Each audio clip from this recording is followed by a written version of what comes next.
My name's Andrea Keith. I'm the Executive Director for Let Grow. I'm sure some of you are very familiar with Let Grow, as I saw some familiar names.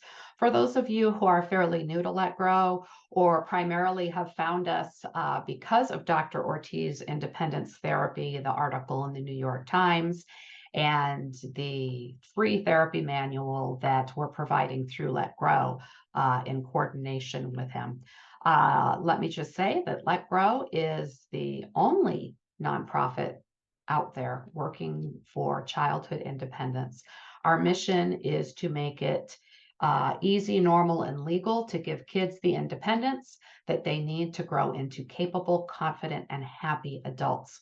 That's a big mouthful. Basically, we're trying to get kids to have the independence that most adults in previous generations grew up with.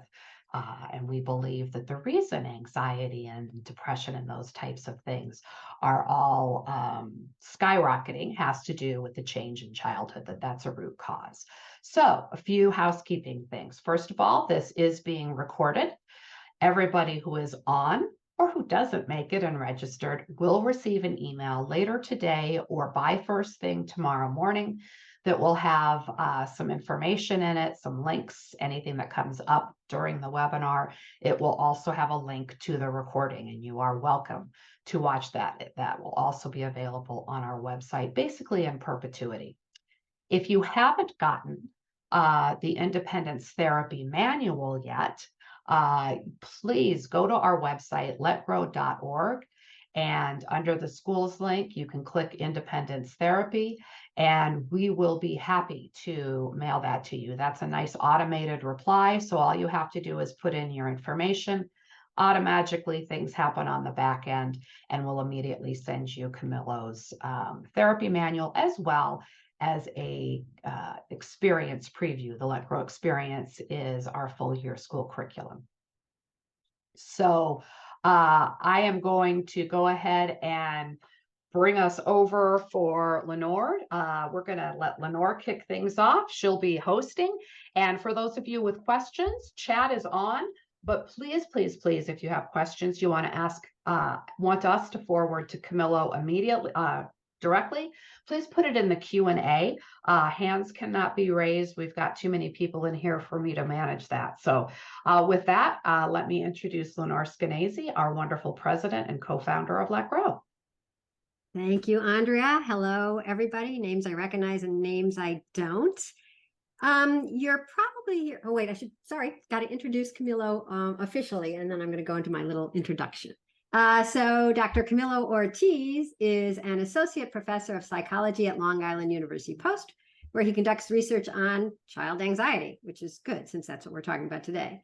He is the developer of Independence Therapy, a new treatment for anxious children, and he also runs a private psychology practice on Long Island. So happy to have you here, Camilo.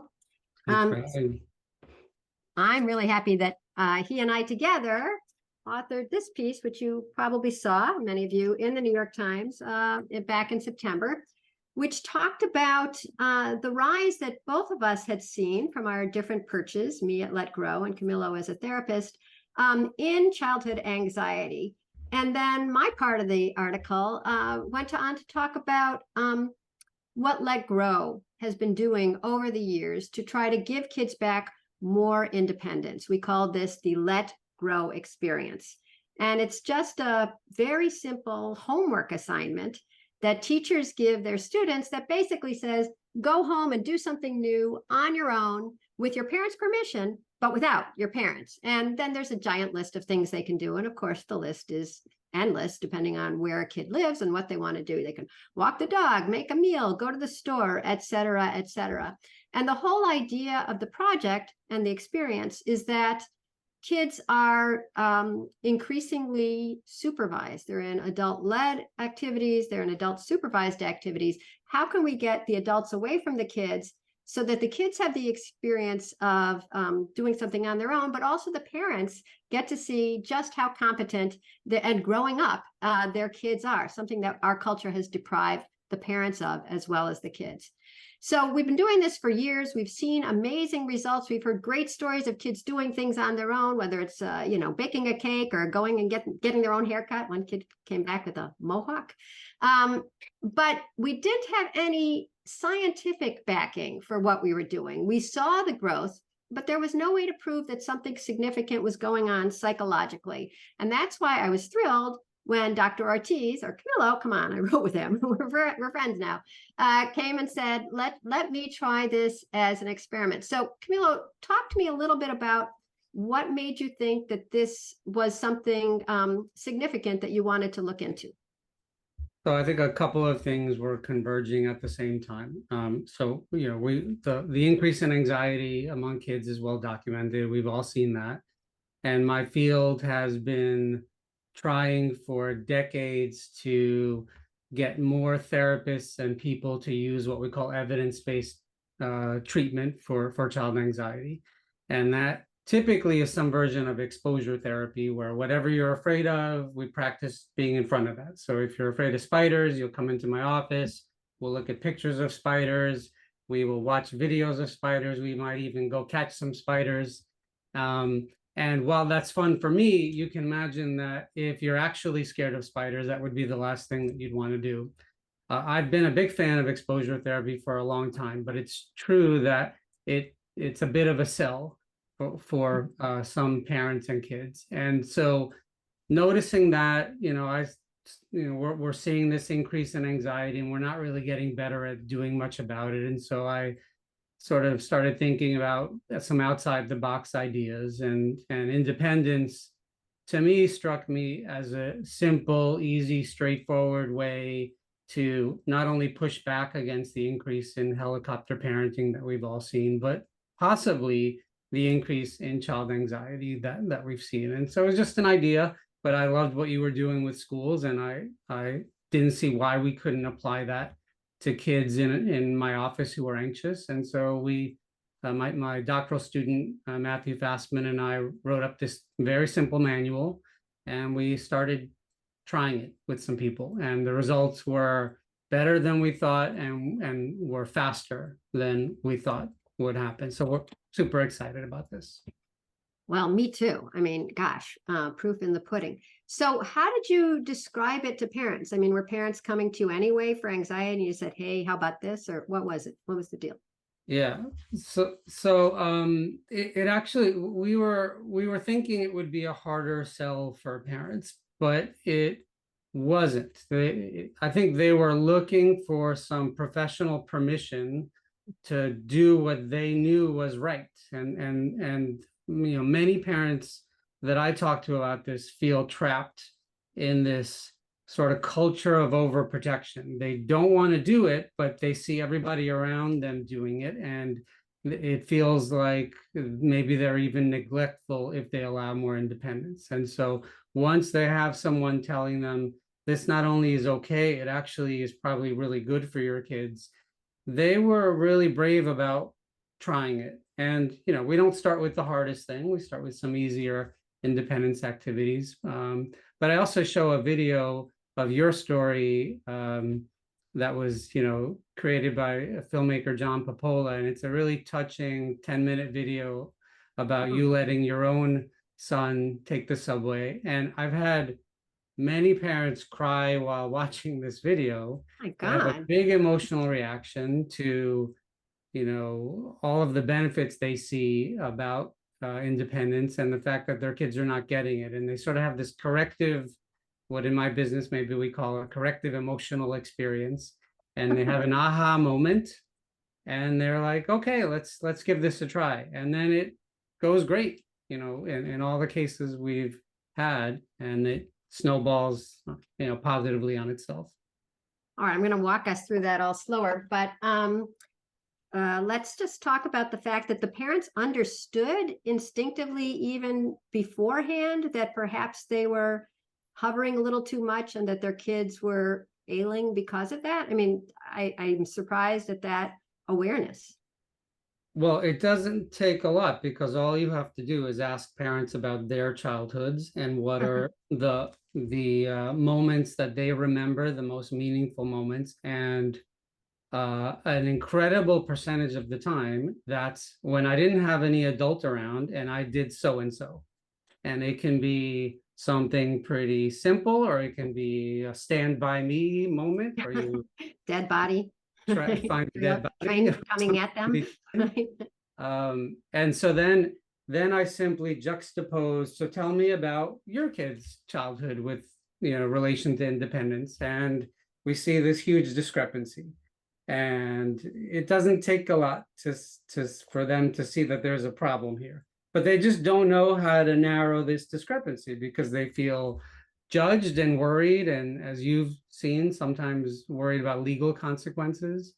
And if we can just work out some practical ways to increase independence, they're willing to let go. Although for some, I talk about a parent who had to take a day off from work the first time she let her child walk home from school because she was so anxious, but she did it. She was super brave. And He was super brave. How about the kid? Yeah, I mean, in some ways, the parents are more brave. The kids often are like, oh, yeah, this is easy. I want to do this stuff. And it's the parents who actually are the most scared. Wow. I want to talk about that for a second, and then I'm going to get back to my regularly scheduled questions. But if the parents are coming to you because their kids are anxious, how come their kids are willing to do things on their own? I mean, you'd think that they'd be too anxious to do that. Yeah.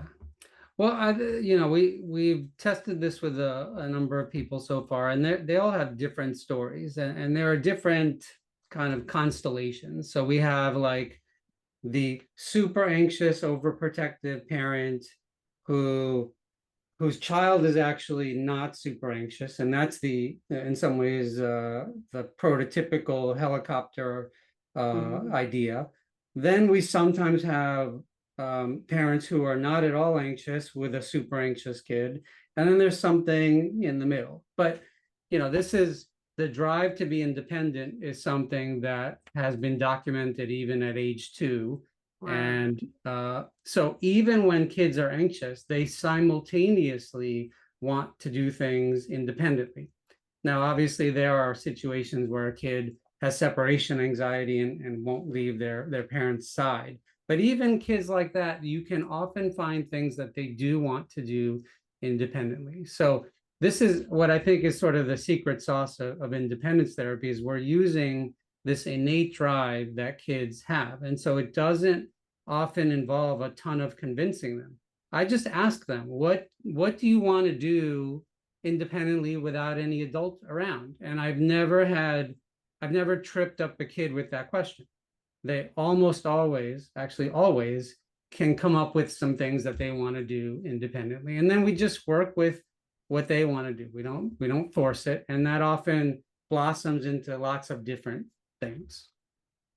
All right. So walk me through what the therapy entailed. I know it was 5 sessions altogether. Just tell me basically, so I sign up, my kid's anxious. Now what happens? Yeah. So 5 sessions in person or over Zoom. The first session is 60 minutes just with parents.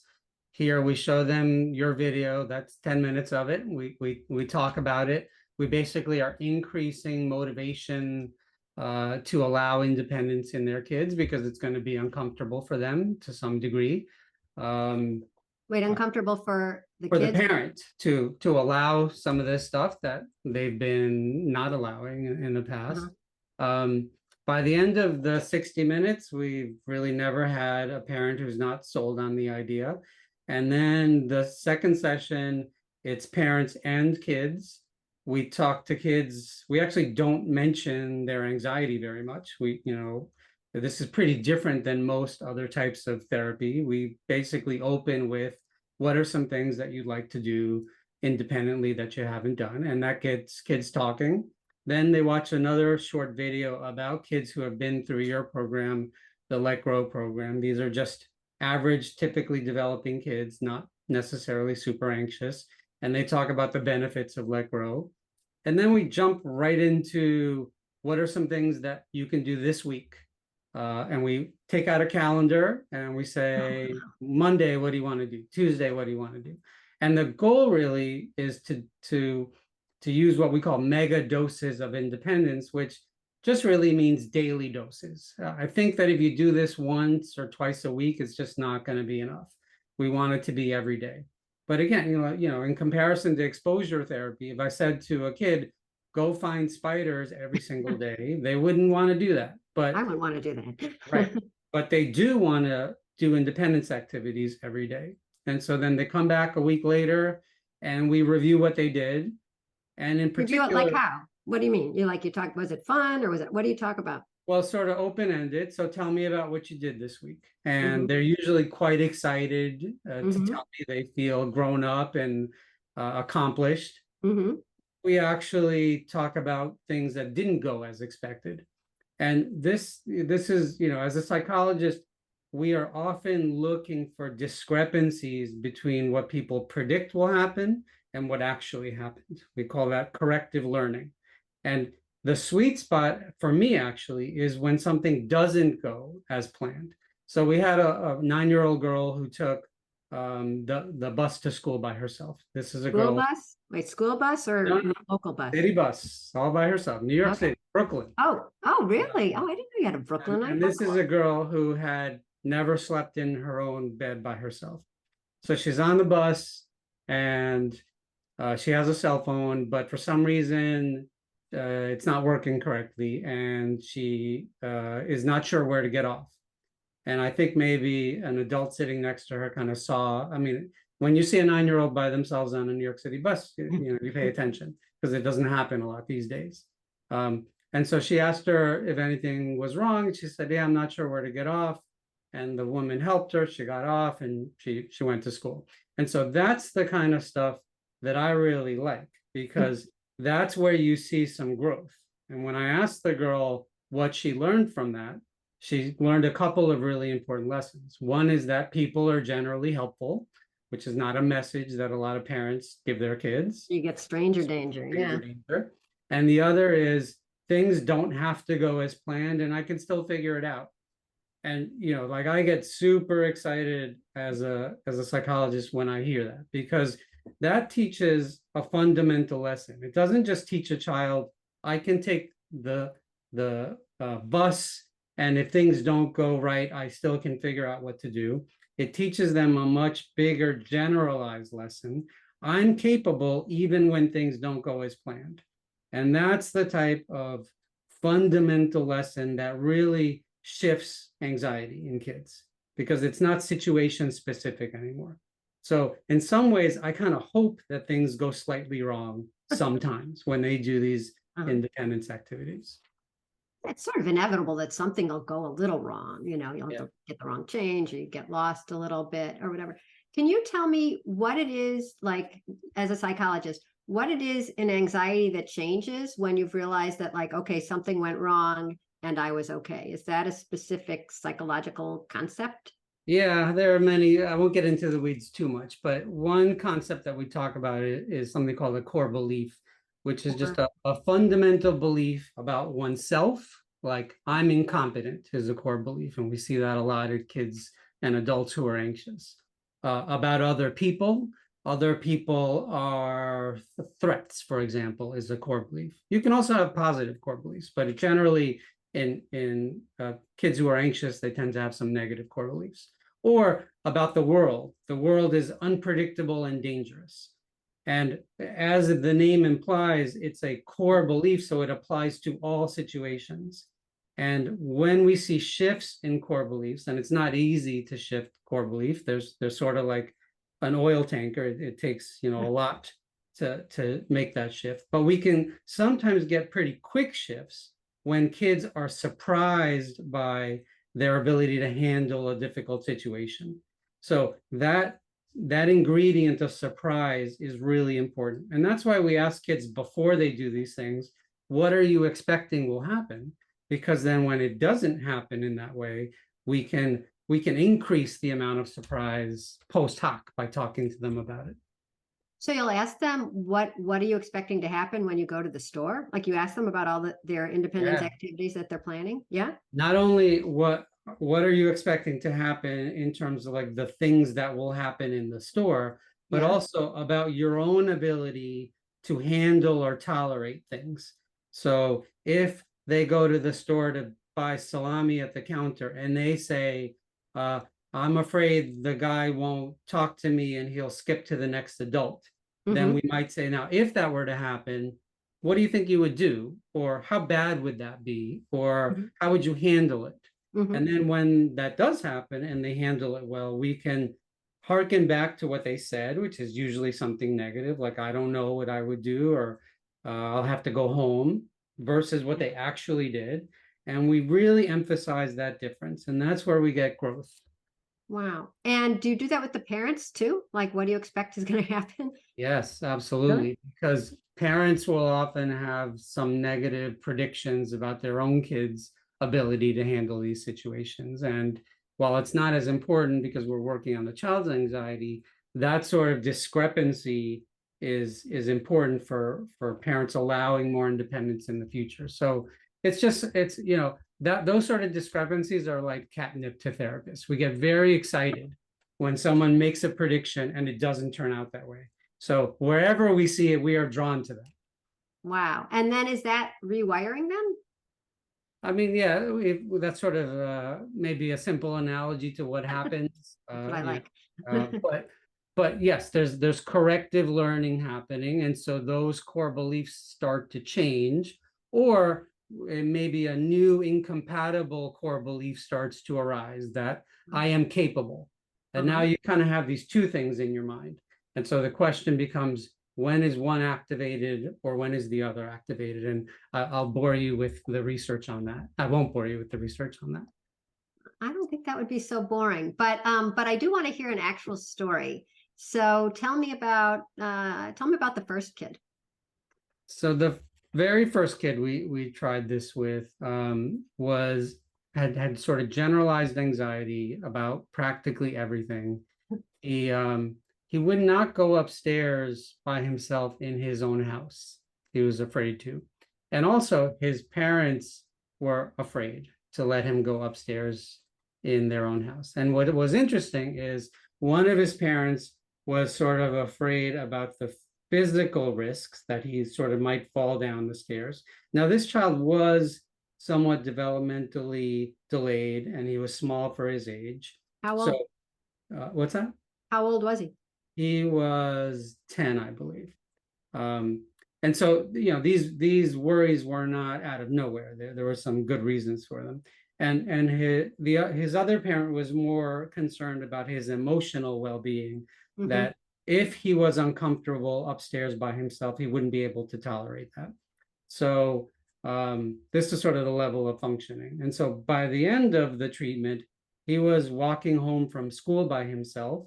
He was going to the store to buy milk for his grandmother who lived in a different place. So he was making multiple trips by himself. He started walking home from middle school because we saw him in the summer between elementary and middle school. I think this is the part of the story that you really like, which is that I know it's coming. Yes. when they were sort of doing orientation to middle school, they had all the kids come and they invited all the parents to accompany them because, God forbid, kids get oriented to middle school without a parent right next to them. There's a locker, there's a homeroom. Right. Yeah. And so he told his parents, I don't need you to come. I think he even said, I'm a let grow kid now. And he was one of the very few kids who was there without a parent. And he somehow figured out how to find his locker and where to go to his classes. And this was totally driven by him. We never said, why don't you use orientation as a let grow activity? He decided on his own to do this. And that's the kind of growth that we're looking for. And that girl who took the bus by herself, she came home and without saying a word that night went into her own room and went to sleep in her own bed for the first time ever by herself. And that's the theory of independence, which is that It's not amazing it works only, so well, is all I have to say. I mean, it doesn't always work this well. So, you know, I have to be honest about that, but Huh? generally it's been better than we thought. And the theory is that not only will it make kids more willing to try the actual independence activities, but it will generalize to the things that we haven't even talked about, the things that they're anxious about, like spiders or the dark or, you know, anything. So with the girl, you never mentioned, like, I hear you can't sleep in your own bed. You never even brought it up? No, the mom told me that, but I didn't bring it up to her. And I mean, this is when we kind of figured out maybe we were onto something, that because, you know, that goes against everything that you would teach a therapist. You have to talk about the thing that the person's afraid of. And so how could you not talk about it and it still gets better? And that's where this theory that independence creates all kinds of unseen changes in a child's psychology that generalize to new situations without even talking about it. Now, once she slept in her bed, we did talk about it because I said, hey, I heard you slept in your bed. What was that all about?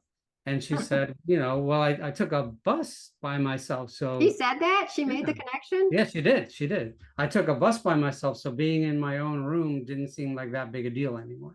And, you know, that was amazing to hear. And it makes a lot of sense. Wow. And is this being used? Like, do you use this now all the time? I mean, is it, or was it just for the experiment? No, I do. And, you know, sometimes I will mix it with exposure therapy, but I always ask parents and kids in my first meeting with them, tell me about how independent you are. That has become kind of a new intake question that is pretty easy for anybody to do. And we often get really interesting answers, you know, like I don't really do a lot of things independently. And then I will say, would you like to?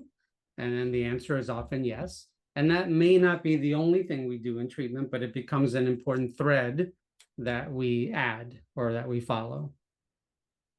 Do you think it really is a lack of independence that has been like contributing to this plague of childhood anxiety?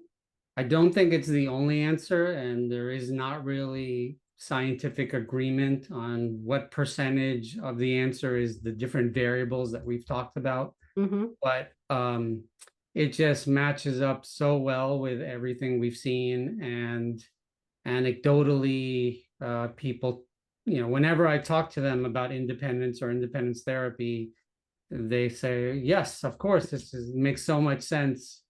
So, you know, more study is necessary, but I would be really surprised if the reduction in independence is not an important part of the increase in anxiety. Wow. And do you know of other people who have started to use it besides you and Matt Fastman? Well, you know, Andrea can tell us how many people have downloaded the manual, but it's a shocking number. Mm-hmm. And so that's a question that I plan to send out to all the people who downloaded the manual. Are you using this? Do you have constructive feedback? What doesn't work about this? I see 1,200 people have downloaded the free manual, and that makes me so happy. So I don't know yet if people are using it. They certainly are in my sphere, you know, my students, my supervisees. They're using it just like, yeah. This is a off-topic question, but are you allowed to use a kind of therapy that is not in, I don't know, some official book somewhere? That's right. Well, they are, and you know, independence therapy is based on evidence-based principles. I'm a cognitive behavioral therapist, and there's nothing in there that is inconsistent with what we know to work in therapy. So we might call it off-label, but it's certainly not contrary to any of the things that we know about child development or about the way that anxiety works. So yes, it's totally fine if you're a licensed mental health professional to use it. And also, if you're a teacher, you can just give the Let Grow experience. I brought over my notebook. I was at a school last week where the kids had been doing the Let Grow experience, and all the kids from K through kindergarten and through 5th grade were telling me things that they did. And one kid, it's kind of shocking. There was a third grader. He said, I learned to make my own sandwich, which is sad that he couldn't make a sandwich. But the thing he said after that was, now I know I don't need help if I get hungry. So as sad as it is that somebody hadn't said it's so, here's you got a piece of bread and another piece of bread, something should be in the middle. The fact that now he can be, self-actualized or have agency in making a sandwich. That's right. And then another kid said, he took the elevator by himself, which is also a pretty basic thing. But he said, I learned that even if I'm by myself, I'll be okay. And then right there, those are the kinds of generalized lessons that we've been talking about that we love to hear. He didn't just learn, I can take an elevator by myself. Right. He learned a far more important lesson. And right, we sort of think of those as anxiety busting cognitions. I can do things by myself is right. contrary to being anxious or avoiding situations where you're by yourself. Okay, I have one last one. You can tell me what's happening in this girl's brain. She too took a bus by herself, third grader. So I don't know what age. She's a third grader. Oh, fourth grader. So 9 or 10. And she said, I felt scared when I was on the bus. I felt like every stranger was watching me. But then she did it more than once. And she said, now I'm not scared or nervous anymore. Well, I mean, that's maybe the home run, because we actually, it's best if she said, it wasn't a big deal at all. I wasn't scared at all. That wouldn't actually be as helpful to her as, we talked about in my business, acting while anxious is really what we're looking for. We're not necessarily always looking to reduce the emotion of anxiety, which is a totally normal emotion. But can you feel anxious and still do values-driven behavior or goal-directed behavior? And that's what she did. She learned that she could be anxious and still do something she wanted to do. That is amazing. That is amazing. There's that phrase, what is it? Courage is the thing with wet pants. Nice. I like that. One time you told me that the best cognitive interventions are behavioral interventions. Will you just talk about that a little? Sure. So in my business, we tend to divide the things that we do as cognitive interventions. So that what that might be is someone has a fear of giving a presentation in class. And we'll say, all right, so what's the evidence that people are going to laugh at you? Have you ever given a talk in class? How many times have people laughed at you? You basically are doing some Socratic questioning. And the theory there is that if they can see the illogic behind their fear, that'll suddenly change. We know that actually doesn't really happen so much. What is far more powerful is to experience something. And that in and of itself, we call that a behavioral intervention. So go give a talk and see what happens. That actually ends up being a cognitive intervention, because that actually is what? Wait, go backward. That actually what? That actually ends up being a cognitive intervention, because when they give the talk and it's inevitably not as bad as they thought, their thinking changes, even if you don't specifically set out to change their thinking. So that's what I meant by that. So behavioral interventions like independence activities tend to be far more powerful than sitting in an office and, discussing things, which is what people in my field love to do. And it's actually really most of the time not super effective. But it's certainly comfortable for a therapist to sit in your cushy chair and talk about things. But I think we need to get people out into the world doing things, and they will experience what happens, and that's far more powerful. That sounds good to me. All right, I'm going to questions because we have just about 25 minutes left. How long was it between the start of therapy and in the independence for the first kid? Before his independence started changing? Well, I think it's from when they, I'm assuming the question is, the kid comes to you, you start talking, and then when do they start doing their independence activity? That night or the next day? Oh, really soon. Okay. Well, that would be after the second session, because I don't see the child during the first session. But we say, so tonight, can you do anything on our list? And we have a list of 100 different things. Some are really easy and they can do them at home, chopping vegetables without a parent in the room. And some are, require a little bit of planning, like painting a wall in your bedroom. But we start that night, and we often see results really quickly. And, one of the things we found that is in comparison to medication or cognitive behavioral therapy, we were tracking results every day. There's a particular methodology that we use, and we saw results quicker than with medication or with traditional cognitive behavioral therapy. Why? Well, because we jump right into those corrective experiences. So that first day when they do something difficult, they have to reconcile, how can I have done this and also be incompetent? They don't make sense. So maybe I'm not as incompetent as I thought I was. And so we see that change quickly. Wow. I think that leads into this next question was, someone in the audience asked, please discuss how your program resembles or does not resemble SPACE, which stands for Supportive Parenting of Anxious Childhood Emotions, as promulgated by Eli Leibovitz at Yale.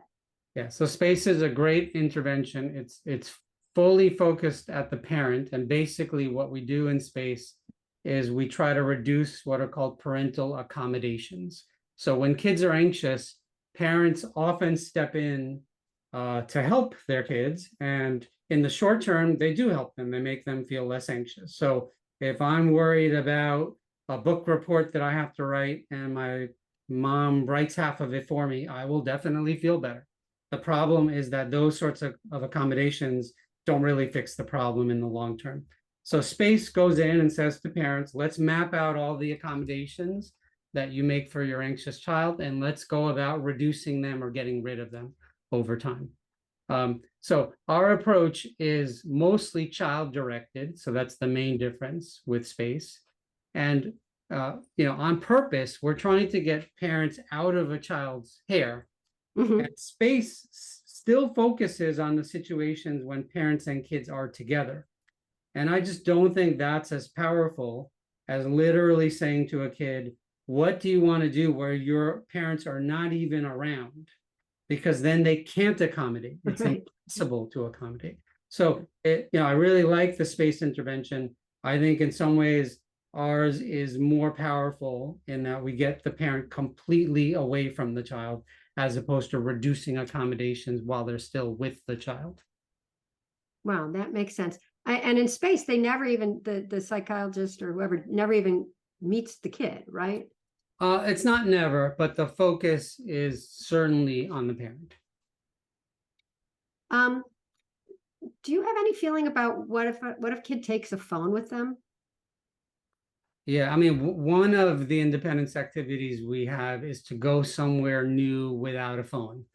That's great. Yeah, that one hasn't been so popular with parents. Right, for the parents. Yeah, I mean, I think there's something to be said about the growth that occurs in a child when they literally cannot contact someone for help. Now, we're not talking about dangerous situations here, but that sort of electronic umbilical cord, I think, really reduces the lessons learned from a lot of the independence activities that we do. So I'm a big fan of a kid practicing not having a phone around. And I know how, uncomfortable that can be. Just literally last night, I went to walk my dog and I didn't have my phone with me. And I had to announce to my family that I was walking around the block without my phone. And that struck me as a little bit crazy. And if I'm having to do that, I realize how difficult and uncomfortable that can be for kids and parents. I wonder if it's more for the parents, that they're just so used to always being able to be in touch. And I feel like the phone makes you rewrite the whole parent-child, dyad as I'm always there for you. And That's that right. seems a little undermining too. Exactly. Yeah, it sounds a little strange for a child psychologist to suggest to parents that they don't always be there for their kids, but there are advantages to focused disengagements in that way. Also, you're not saying don't always be there. You're saying always be there because now you're giving them your trust, which is a big thing for kids to get. Absolutely. I think that's well said. Yeah. Oh, then I won't re-say it because I was about to re-say it. Okay. Another question. How do parents connect with therapists that practice the let go approach? I don't know either, so you tell me. Yeah, well, so this is something we might start to work on in the future, which is to have some kind of registry of people. But, I don't want to go down the route of certifying people or anything like that. That this is meant to be a really simple approach to helping kids, and I don't want to add those sorts of layers, which often happens with treatments. So we'll see. I mean, if you're a therapist and you have downloaded the manual and you're using it, I think feel free to say that you value independence and that one of the ways that you help anxious kids is by increasing independence, and that's good enough, I think, for now. Yeah, I think that's great. Also, I wonder if people want to be on a list somewhere. I mean, whatever. You'd have a list or I'd have a list. So how about information on how to model this for kids who are in unsafe neighborhoods or environments? How can they be independent? Yeah, we've been thinking about this quite a bit. And I don't think there's a simple answer to this, but one thing is that there are many independence activities that can be done within an apartment or a house. And so that's often a place to start.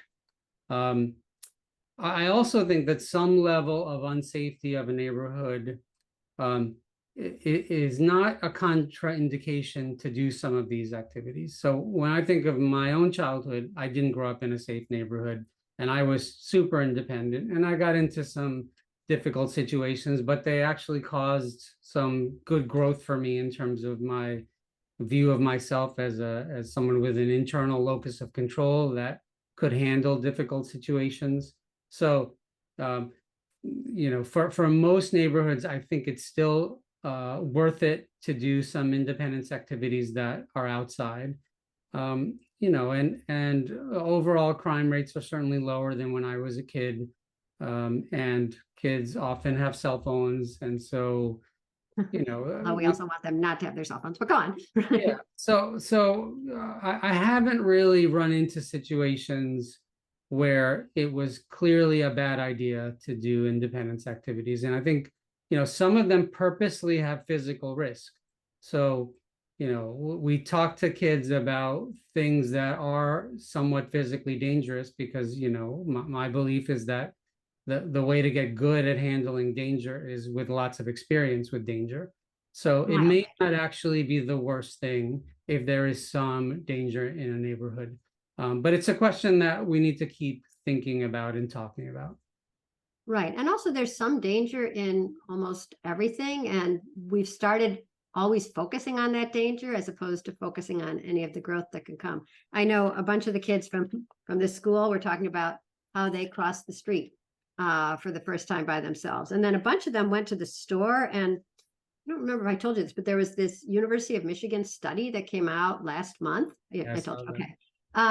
That asked 1,000 Americans across every economic, racial, creed spectrum what they allowed their kids to do. And the vast majority would not let their 9 to 11-year-olds go to the park with a friend, walk to a friend's house. Half of them wouldn't let their kids walk a few aisles over in the grocery store. One aisle over. They would not.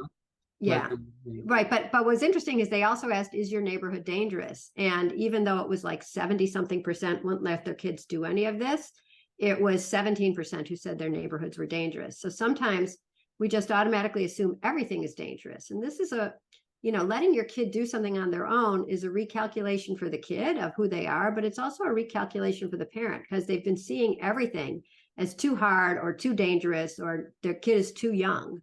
And then when they let their kids do things, I mean, not to harp on this wonderful school, Birch Wathen, but one of the kindergartners there started making her parents coffee in the morning. And those parents wrote the school 3 letters saying, oh my God, this is so great. We love your project so much. And if a kindergartner can make coffee, a 3rd grader can make a sandwich. Okay, back to question. One other point about that is, I think the human brain is meant to sort of works better at seeing some kind of risks and not other kinds of risks. Oh. And so I talk to parents a lot about the risks of not allowing independence. So even if there are risks in allowing independence, let's talk about the risks of not allowing it. And those are unseen and are insidious but they are huge. And we are seeing that now with, I think, the rise of anxiety and depression.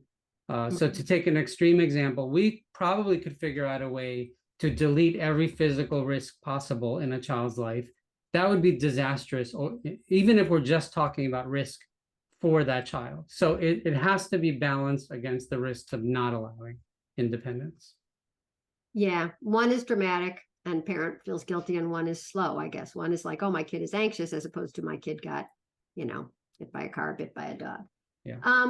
What specific advice do you provide for parents? Oh my God, this is a great question.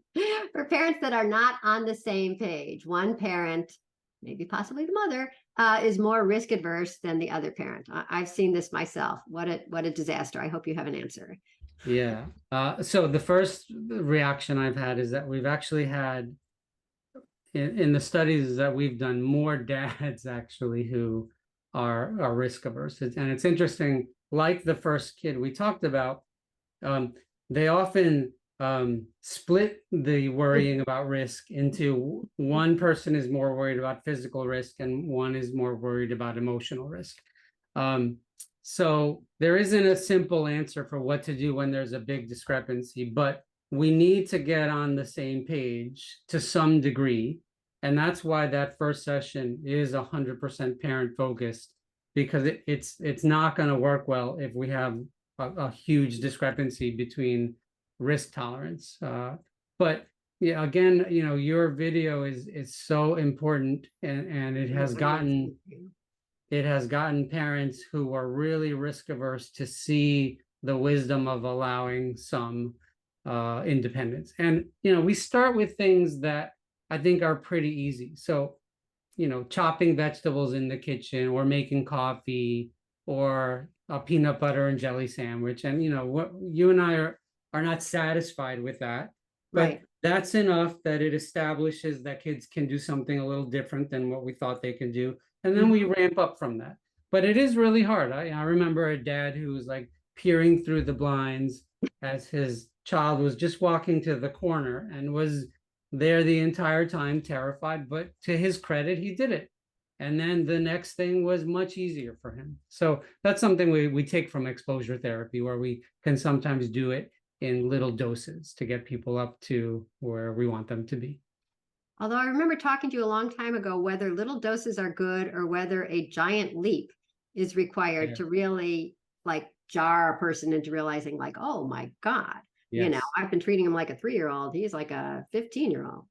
So I love the giant leaps, but sometimes we need a couple of little doses, and then everybody relaxes a little bit, and then they make the giant leap. And I think the giant leap is necessary. So by the end of treatment, we really try to push some pretty big ones. Oh, yeah. And those often involve taking public transportation or cooking an entire meal by yourself, something pretty big like that. When the kids cook their meals, and I've seen this for years with their Let Grow projects, part of the Let Grow experience, is that they often say, I was afraid I would burn down the house. And I used to think it was like, terrible writing, like to make something boring sound exciting. But I've heard it too many times from too many kids who didn't hear it from the other kids. Why are they thinking burn down the house when they're making eggs? I think there's lots of answers to that, but it's just kind of the way our brains work. So if you think about our ancestors, the ones who were really good at imagining catastrophe actually were probably better at surviving. And so we are the ancestors of these riddled with anxiety cavemen. So I'll say yet the ones who made fires didn't freeze during the winter. Yeah, and could eat their mastodon, nicely charred. That's right. Right. All right. Back to another question. Let's see. Have you found that schools are supporting students to become more independent, or are schools reinforcing the same patterns as overprotective parents? That's an interesting question. That's probably a better question for you because you work with schools. But one thing I will say about a broader question, which is adults who interfere with independence. When we design these independence activities, so for example, taking the railroad by yourself, I don't really ever worry about the kid. I don't worry about the parent. I don't worry about strangers who have ill intent. The only problems we've ever had are with adults who think that they're being well-meaning, who step in and ruin the independence activities by, like we had a train conductor. This kid had designed this whole independence activity, and he was giving the child's mom a lot of trouble about allowing a 10-year-old on the railroad by The himself. conductor? Oh, The conductor. And yeah, we that actually had done our homework, and we knew that this was allowed at age 8. And so we had our facts, but it's the sort of well-meaning adults who are the ones that we worry about. right. So stop meaning so well, you adults out there. How do you ensure that the child is picking activities that both stretch their independence, but are also developmentally appropriate, like not too far beyond what they can do? Well, parents always have a veto. And so, like we had a boy who was researching state laws on how far he could get on Amtrak by himself, how many states away from his home he could get. And his parents said, "You're not doing that." And so we never sort of question a parent's final ability to veto anything. But we really don't have the problem of kids, other than that one example, of kids suggesting things that are developmentally inappropriate. What almost always happens is they suggest things that are just so easy that we don't think that it's going to stretch their beliefs about themselves very much. And so sometimes so if they say, "I want to make a peanut butter and jelly sandwich," we might say, well, what if you could make something that involved the toaster oven? Would you want to do that? And that might be they're willing to do that. So I take their idea, because we want them to be partners in this, and add a little bit of risk or add a little bit of difficulty, and that usually works really well.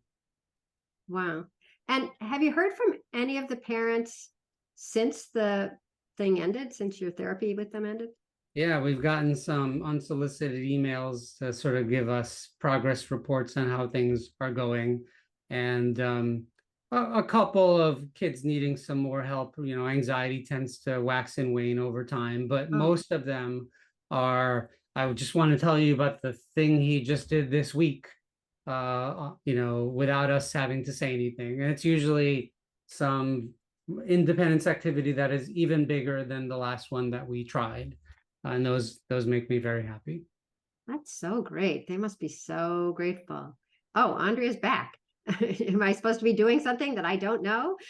We've got one last question, Lenore, and then we'll need to wrap it up. And I've got a number of questions that I can answer in the kind of wrap up. So real quick, if you want to do the last one I sent you. All right, let's see. You seem to have underplayed the therapy you do with parents.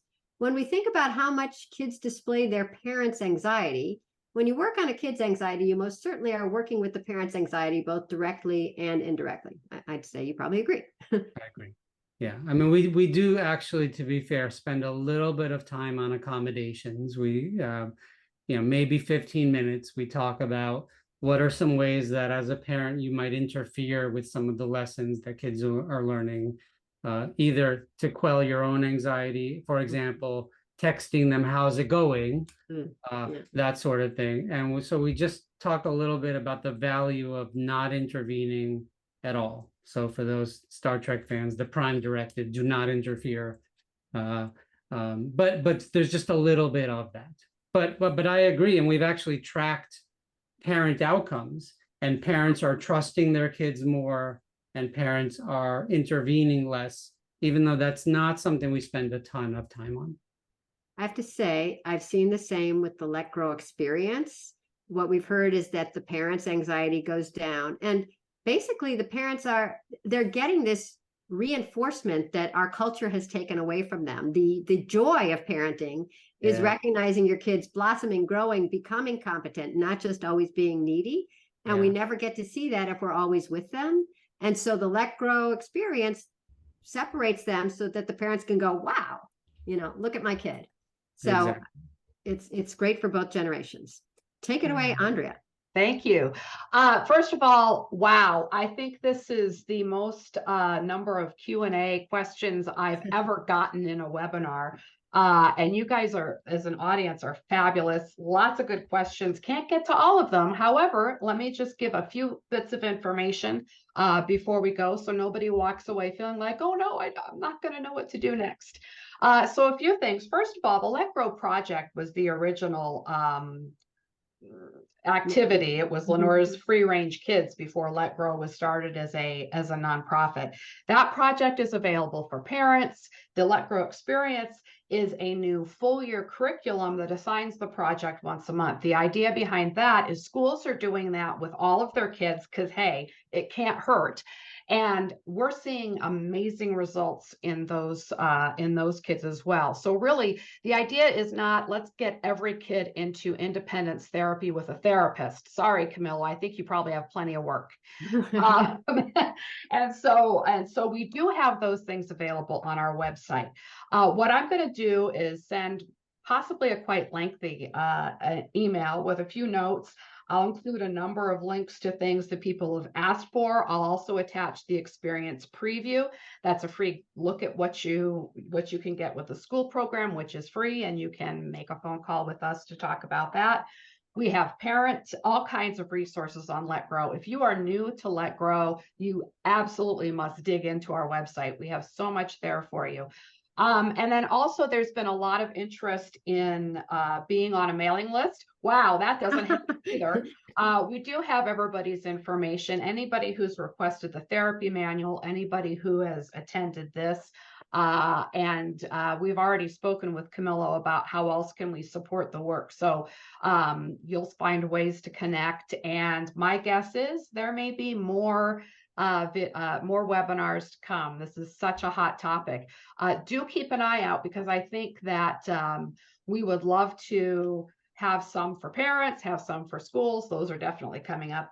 And maybe some follow-up. Also, those of you who are doing this kind of thing already, a number of people said, I've been working on this with my kids. It's not necessarily revolutionary to us, but it seems to be revolutionary to a lot of people out there. So we'd love to hear your stories. Please share those things with Let Grow. We'll have my email address, which is where your email will come from. Camilo's email address will be in there. And let's really keep getting this conversation going. I have to say, a Facebook group, by the way, where we have a Facebook group where people can share these stories, and we'll send that out as well. Yes, that'll also be in there. So I'm really looking forward to talking to educators. Jen, our school programs person, works with our schools directly and is happy to talk to you. And really, the idea is if we get the Let Grow experience into the schools and reach more parents, and more parents find Let Grow and start doing things because they realize it's necessary. The hope is there will be fewer kids in general that need anxiety treatment from a direct therapist. I think we all would agree that the more kids we can keep from getting to that point, the better. So thank you so much, Dr. Ortiz. Wonderful as always. Lenore, thank you.